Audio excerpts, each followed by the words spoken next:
Demolition, and there's that right hand. They're duking it out, not by the right hand. Takayama.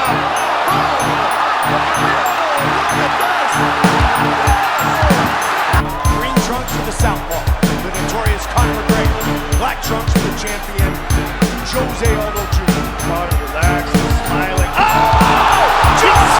Nate Diaz, he just shook up the world. How's that feel? Hey, I'm not surprised.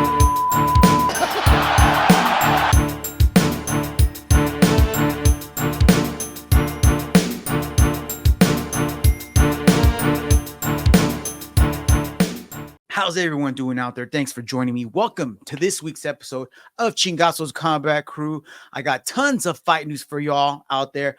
Uncle Dana and his high school bully going toe-to-toe, UFC Fight Night results, UFC 306 main card revealed, and all kinds of other stuff. But before we get into it, please do me a favor, hit that subscribe button. We're trying to get that subscriber base up. And also don't forget, check out the description for the story that you're most interested in, because all of this entire episode is set up into chapters so you can jump around into any article you want. All right, let's talk freaking Chingasos here. Y'all ready out there, man? Hope everyone's having a kick-ass week out there, or it's just out there starting up.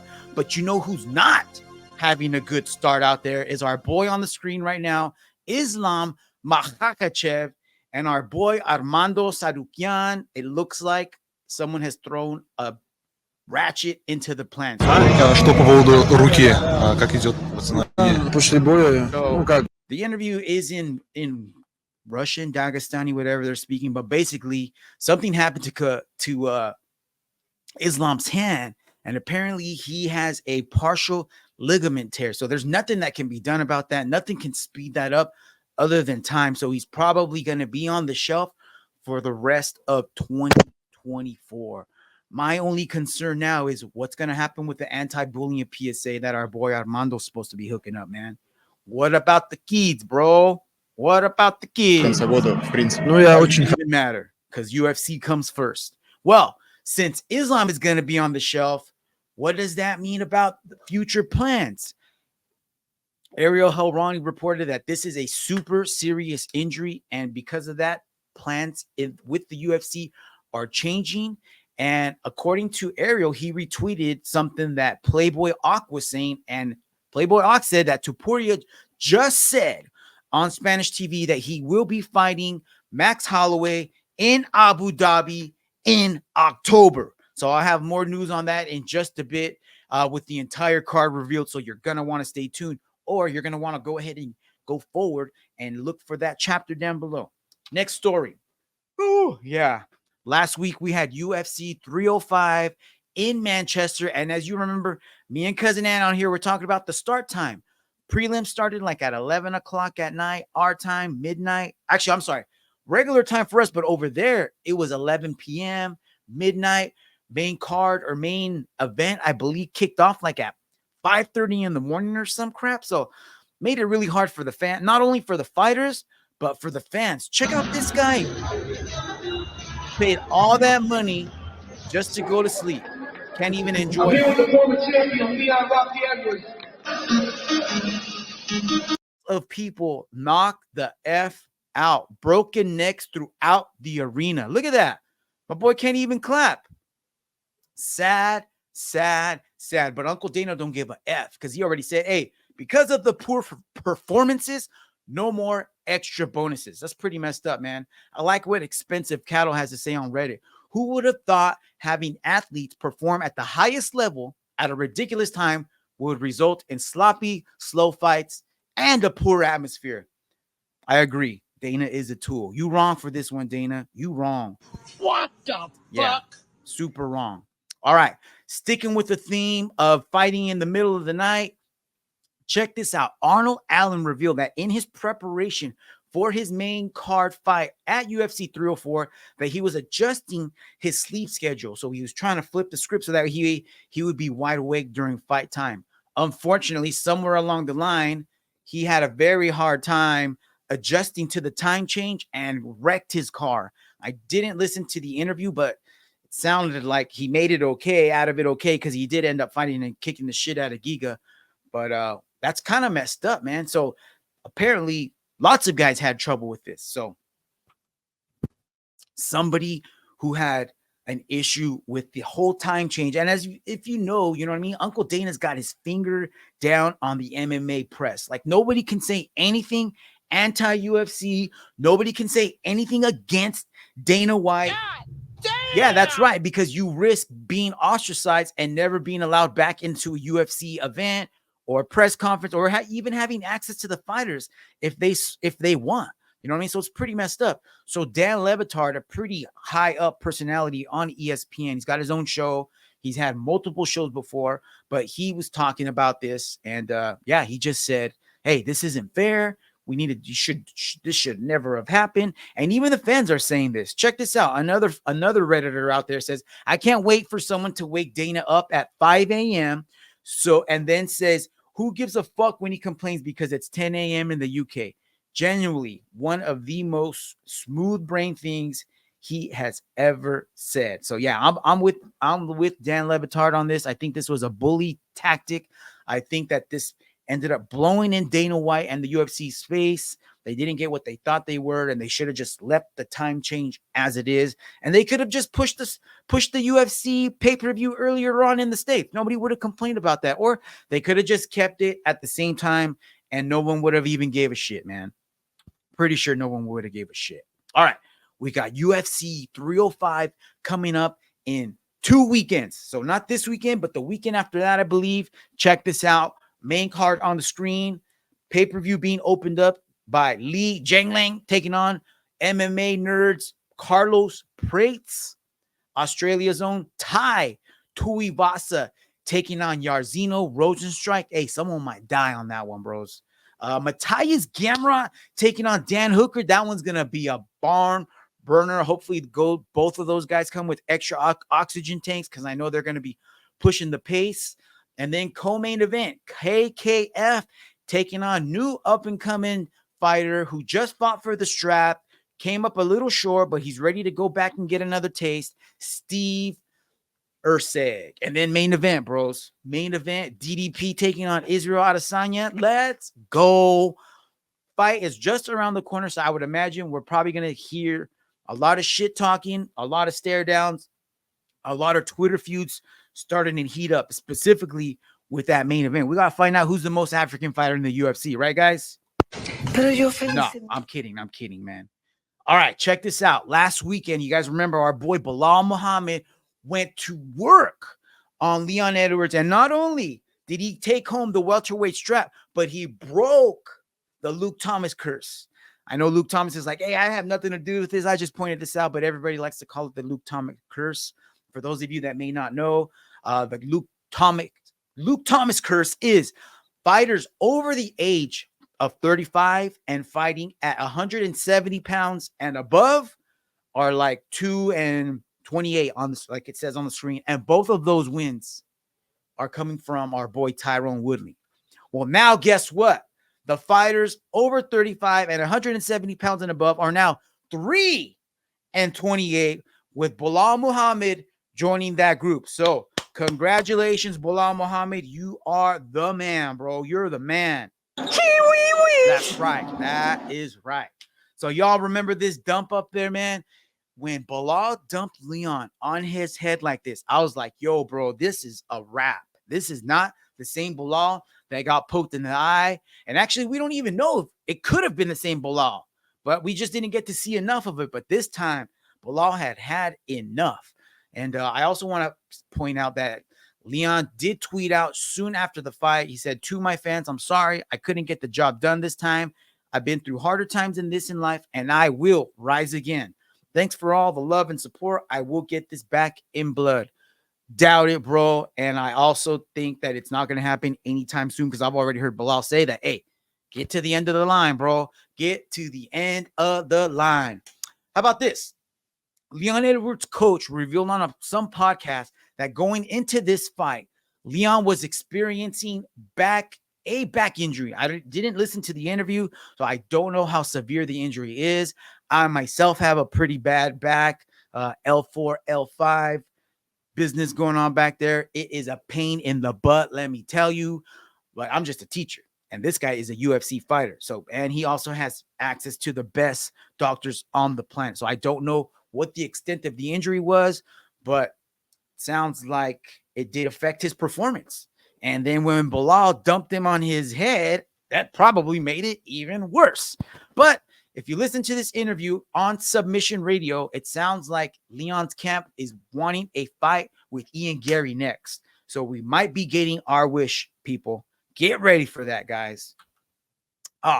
So sticking on the Belal Leon fight, you know, after Leon's coach said that Leon had the bad back injury, Leon responded, or I'm sorry, not Leon, Belal responded. And check out this cold-blooded line. Belal about having a bad night. He didn't have a bad night. He had a bad man in front of him. God damn! Yeah, you talk about a cold-blooded line. That is a cold-blooded line right there by our boy, Belal Muhammad. All right, keeping the train moving. Check this out. I want to share this little interview that Colby dropped after Belal won the strap. Sounds like he's a little salty. Check this. The guy's a fucking pussy. The only time that Bill Lau, the racist juice monkey, wanted to fight me was when I already had a title fight signed, sealed, and delivered. Otherwise, he's never said my name because he knows he's a little bitch and he knows what I would do to him. He's a pussy. If I cross paths with him, he won't be champion anymore. He won't be a man anymore. I will take his man card, and we know he's still a virgin, so it's not like anybody's going to fuck him because he's just disgusting. I mean, look at his teeth. Look at that dildo on his face. You know, I'd love to fight him. I hope that fight happens. You know, I'll do whatever it takes to get to that. How do you think a fight between you and Belal plays out? I think it looks like how Vicente looked against him the first time they fought when he KO'd him, put him out cold. He's not going to take me down. He's not going to be able to put a wrestling game plan on me. His striking sucks. Look, he couldn't even finish Gilbert Burns when Gilbert was on one arm. What's he going to do to me, honestly? Yeah, I think it's a one and done type thing. You know, he's obviously on the right steroids right now. He's doing the right cycles. So he had a one night lightning in a bottle type performance, and he's the supposed paper champ right now, but no one cares. You know, he doesn't draw flies to shit. So he's going to do as he's told. And yeah, I think he will be one and done. I think I'll be fighting shit rat before the end of next. So it sounds like our boy Colby is mega salty. Boy is on a 3-fight losing streak, 4-fight losing streak, talking about he only mentions the name because he has the belt, or that that Belal only brought his name up because he was fighting for the belt. Dude, you're doing the same thing. You're only calling Belal's name out now because he's the champ, bro. And his wrestling is better than yours. And his striking is better than yours. Why didn't you do what he did to Leon? Oh, that's right. You broke your foot because you can't handle that game plan, bro. Get to the end of the line, Colby, and win some fights, bro. Then we'll talk. All right, y'all. Check this out. Fight announcement. I got a handful of fight announcements. But this one, I'm not up here with the radar. This two strikers, two dudes that have 0 ground.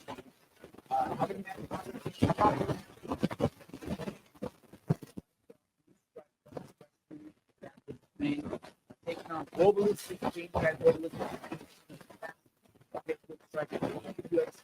put on sneaker of a performance. But I'm not impressed by your performance. That's right. And I look forward to fight you in the near future. You need to make it up to us, bro. Knock Austen Lane's head off. I'm not a fan of this dude. This dude loves to poke people's eyes out. So be careful. But Combat Crew, pay attention. Watch that fight. Put a little chatter on Robelis. KOC round 1 for sure. Another fight announcement that was just announced. Chris Curtis taking on our boy Kevin Holland. I love this matchup for Kevin Holland because Curtis is going to push the pace and he's going to perform and make Kevin do things that essentially his skill, accents his skill. Wherever this fight goes, I got Kevin. I don't see a finish, but I do see a 3-round slopping off. Over 50, unfortunately, but I do know that there's a big breaking news. UFC. Kayla Harrison taking on Ketlen Vieira. This is just like a tune-up fight because the winner of this fight, I would imagine, is going to take the winner of Raquel Pennington and our girls that talk about her name. speaking out of faith. Can't believe that was a fair fight. Don't tell it. I'm gonna kick my ass. All right. Speaking of kicking ass and shit that's never gonna happen. Sorry, Michael Chandler. Check this out. Michael Chandler tweeted this. December to remember. UFC 310. McGregor versus Chandler. I don't know where UFC 310 is scheduled to take place, but I can tell you one thing. This fight ain't gonna be on that card. This fight will not. Who the fuck is that guy? Yeah, bro. I'm telling you right now, Connor. I dare you to show up. I dare you to show up, bro. Take care of your pink toe. Don't let that happen again. All right. Next fight announcement. I am so down for this. You guys know I'm a big Danny Gate. He's a really underrated striker in the what is it? But he's gonna be taking on up and coming fighter, Lerone Murphy. Lerone Murphy, I think headlined the UFC Fight Night not too long ago. And I think he got the finish. So this is gonna be a step up in competition for him. And Dan Ige is the man to welcome him. This is probably going to be co-main event, if not main event. But it looks like it's going to be taking place on, actually, it's going to be UFC 308. So it's not going to be co-main event or main event, but it should be on the main card. I might need to take a walk. I don't know. I don't know if y'all out there are aware of the ticket prices for UFC 306. That is the UFC event, the Sphere in Las Vegas. UFC presents UFC Noche, something like that. Check out the prices on the screen. This is ticket prices are starting. This is starting, guys. One seat, $2,592. What the fuck? Ridiculous, y'all. That is freaking ridiculous. That's crazy. I can't believe that they're asking for that much money. And then that's not even the most expensive seats. The most expensive seat is at $16,628. Who has that kind of cheddar laying around for 5 hours of fights? And I bet you the people that are paying the $16K probably aren't even going to be there for the prelim fight. That is crazy. Crazy. I'll be watching this at home, y'all. Catch me at the house. All right. UFC 308, though. Abu Dhabi getting another pay-per-view. Check out the main card that Uncle Dana dropped. Robert Bobby Knuckles Whitaker taking on Khamzat Chimaev. Yes, please. They tried to make that fight happen earlier at the last Abu Dhabi fight card, but it fell through. Check this out. Cyril Gane taking a timeout from his movie career to take on Alexander Volkov. Magomed Ankalaev taking on Alexander Rakic. And then the main event, y'all. Ilia Topuria taking on Max Holloway for the featherweight championship. Yes, please. Take all my money right now. Let's go. So at the moment, the main card or the main event for the Spear card is going to be Sean O'Malley taking on Rob Davishvili. And at the moment, Sean O'Malley is opening at a slight underdog. So if you needed an excuse to put some money on Sean, it could happen. Also an underdog on the same UFC Noche card, our boy Brian Ortega taking on our boy Diego Lopes. And I don't have the number exactly, but he is also opening as an underdog on the card. Moving forward, Jon Jones, Tommy Aspinall news. Check this out. So this was hot off Reddit, and I happen to agree with this. Could this be the second time in the history of the UFC that the UFC is going to fumble the bag and not give us one of the greatest heavyweight fights of all time? Don't we deserve that after paying $80 for pay-per-views? Don't the fighters deserve to prove who the best is? We already missed the boat on Jon Jones, Francis Ngannou. That may never happen unless our boys in Saudi Arabia get involved. But now we might not see Tom Aspinall and Jon Jones. Now, I would agree that Jon Jones does not need Tom Aspinall to cement his legacy. He could beat Stipe, retire, and walk away, and he will be the UFC GOAT for sure. But on the other hand, Tom Aspinall does need Jon Jones to help elevate his legacy or get his legacy started. So we'll see, man. It just seems like all the cards are in Jon's table or Jon's corner at the moment. But check this out. This is news coming from Uncle. Obviously, Jon Jones had a serious injury that he had to have surgery, and he's recovering. And no secret about it. I'm planning on him fighting in November. So, and then Conor, I don't know when. Who cares about Conor? So it sounds like Uncle Dana and the UFC want Jon in November. So that's probably going to be the Stipe fight. Now, if we were ever to get this matchup that we all want, Tom Aspinall, Jon Jones, check that out on the screen. What do you guys think about these odds? Tom Aspinall opening as a minus 150 favorite, while Jon Jones is at a plus 130. Very, very interesting. Very interesting. All right, guys. As you all remember, Muhammad Mokaev fought Manel Kape last week, got booted out of the UFC, and Uncle Dana said, hey, PFL is going to get a great undefeated fighter. Well, guess what? PFL doesn't even have a flyweight division. And PFL says they don't want him anyways because he's too much drama.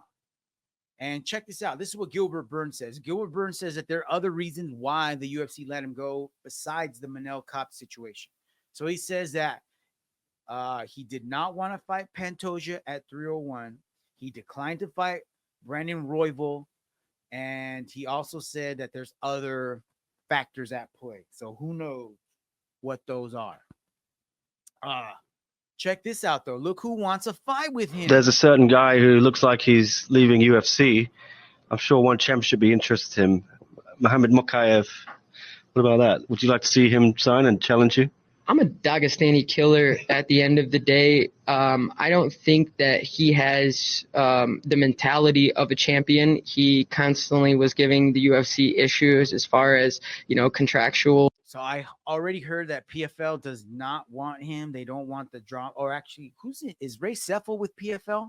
Ray Seffel reported that he did not want to touch Mokaev because he's too much drama.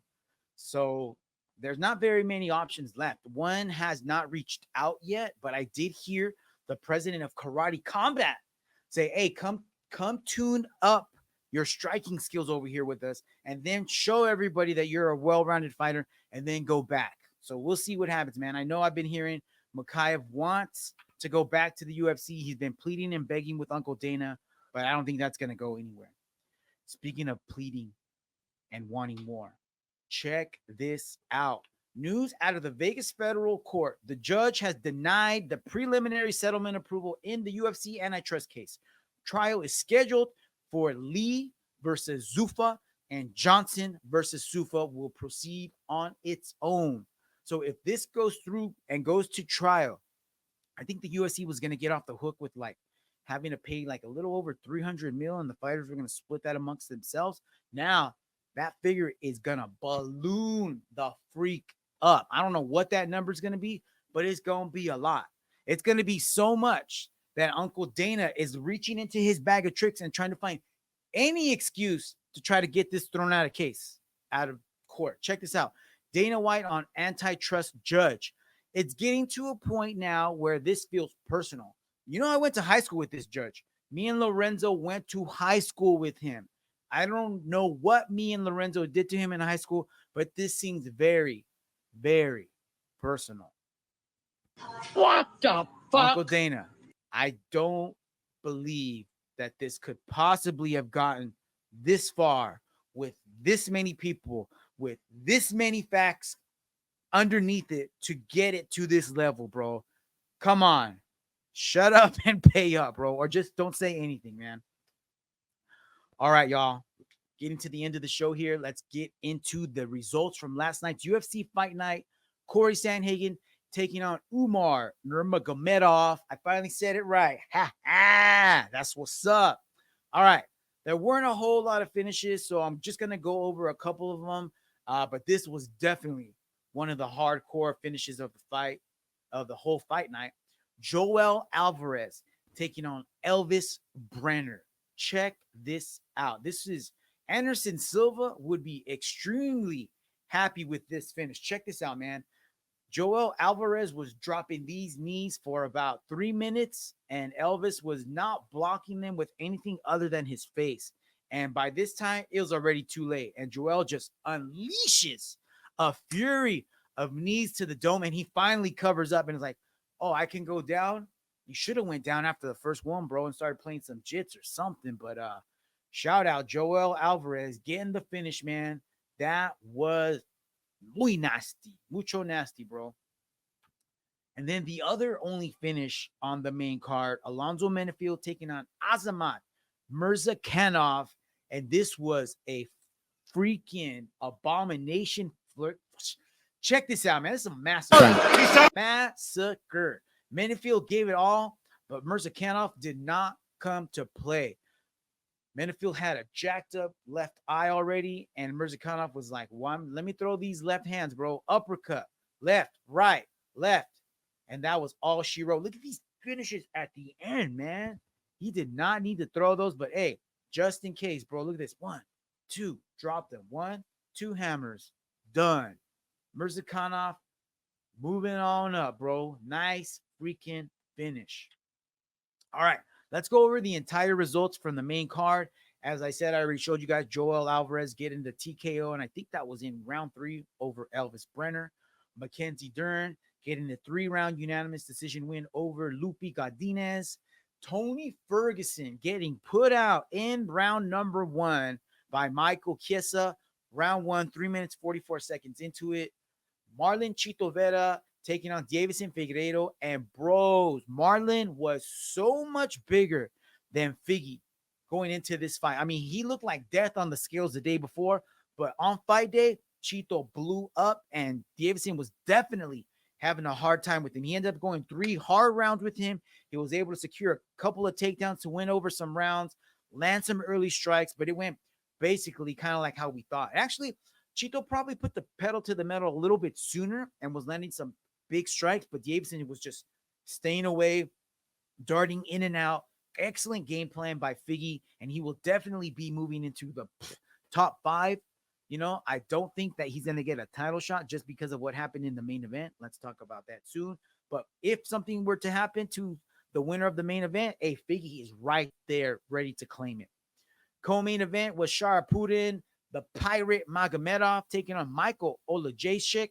And this was a 3-round war that we saw Magomedov end up getting the unanimous decision. 5-round war in the main event. But, hey, it was all one-sided, if you ask me, man. I mean, I thought Corey was hanging with him. Corey was able to defend the takedowns. He was landing some strikes, but Umar just kept pressing his game plan in Corey's face and making Corey have to react to Umar. And because he was having to react to Umar, he wasn't able to get his own offense out. So Umar was securing takedowns, landing strikes, winning rounds, and it just kept happening over and over and over. And he ends up getting a unanimous decision win. I think one judge had it like 50-45, another one had it 49-48, and another one 49-48. So with that being said, he remains undefeated, 18-0. That is his biggest win of his career, no doubt. And he's probably going to be waiting to see what happens between Merab and Sean O'Malley. So we'll see what happens, man. I love the striking of Merab, but I like that he can hit a takedown whenever he can, whenever he wants, basically, you know? And so he's going to need that against Merab for sure if Merab wins. And for sure, there's things that he can do in his game plan that will help him if he were to fight Sean. What do you guys think out there? How do you think who do you think presents an easier fight for Umar to get the title, Merab or Sean? But what would be the better fight, Merab or Sean? I don't know, man. I think the hijinks between Sean and Umar would be pretty intense, pretty fun, and ridiculous. I'm here for it, man. I'm here for it. Well, that's a wrap, y'all. Chingasos Crew, thank you for tuning in. We are going to start getting ready for what do we got? UFC 306, DDP Izzy is going to start cooking up. So we will be working on a parlay super show for y'all. Until then, get ready. You know, we got CJI, ADCC coming up, and UFC 306, all in the same weekend. It's going to be wild. It's going to be wild. The next 2 weeks, hang on, buckle up. But you know what? We got you. We got y'all. Hey, thank you for tuning in. Have a fantastic week. Don't forget to check us out on the socials at Chingasos Crew, TikTok, Instagram, Twitter, now known as X, YouTube. We'll see you until next week, y'all. Chingasos Crew out. Peace. Friday night.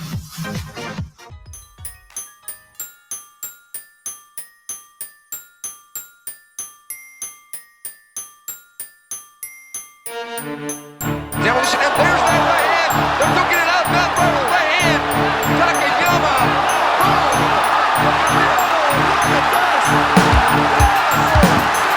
Green trunks for the southpaw, the notorious Conor McGregor. Black trunks for the champion, Jose Aldo Jr. Conor relaxed, smiling. Oh! Nate Diaz, he just shook up the world. How's that feel? Hey, I'm not surprised.